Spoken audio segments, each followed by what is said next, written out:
জন্য দেশে বামপন্থীদের সংগ্রাম বহু বছরের। অভ্যুত্থানের পর রাজনীতিতে ডানপন্থীদের উত্থানের অভিযোগ। আমরা প্রায় নিউজে বা গণমাধ্যমে শুনে থাকি বামপন্থী ডানপন্থী বা ডান দল বাম দল। তো ডানপন্থী ও বামপন্থী আসলে কি এবং কারা? আজ আমরা আলোচনা করব বামপন্থী ও ডানপন্থী রাজনীতির উৎপত্তি থেকে শুরু করে বর্তমান পর্যন্ত। আগেই বলে রাখি, Sheikh Mujib, Barack Obama, Joe Biden এরা হচ্ছে বামপন্থী। পক্ষান্তরে Ziaur Rahman, Donald Trump, George W Bush এরা হচ্ছে ডানপন্থী।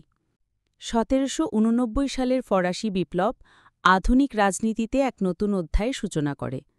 ফ্রান্সে যখন বিপ্লবীরা রাজতন্ত্রের বিরুদ্ধে দাঁড়াল, তখন জাতীয় পরিষদের অধিবেশনে একটি বিশেষ ঘটনা ঘটেছিল। যারা পরিবর্তন চাইছিল, অর্থাৎ বিপ্লব, গণতন্ত্র এবং সাধারণ মানুষের অধিকার রক্ষার পক্ষপাতী, তারা পরিষদের বাম দিকে বসেছিল।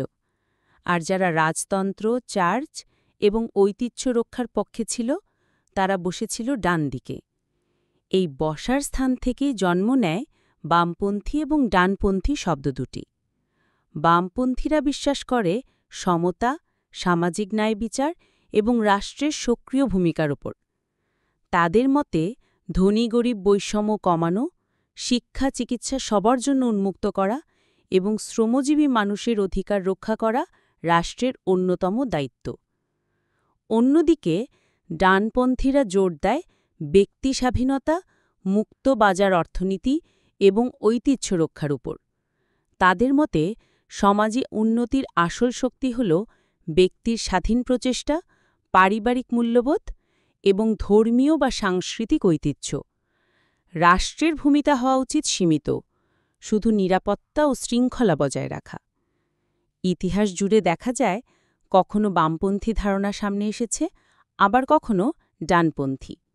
উদাহরণস্বরূপ, শিল্প বিপ্লবের সময় শ্রমিক আন্দোলন এবং সমাজতান্ত্রিক ভাবধারা বামপন্থার বিকাশ ঘটিয়েছিল।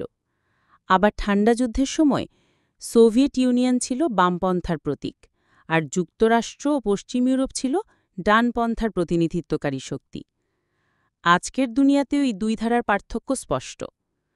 বামপন্থীরা সামাজিক কল্যাণ ও সমতার কথা বলে, আর ডানপন্থীরা স্বাধীনতা ও ঐতিহ্যের পক্ষে জোর দেয়। কিন্তু আসল কথা হল, এই দুই দৃষ্টিভঙ্গির লক্ষ্য একটাই, সমাজকে উন্নতির পথে নিয়ে যাওয়া। তাদের মধ্যে পার্থক্য শুধু অগ্রাধিকার ও পদ্ধতির।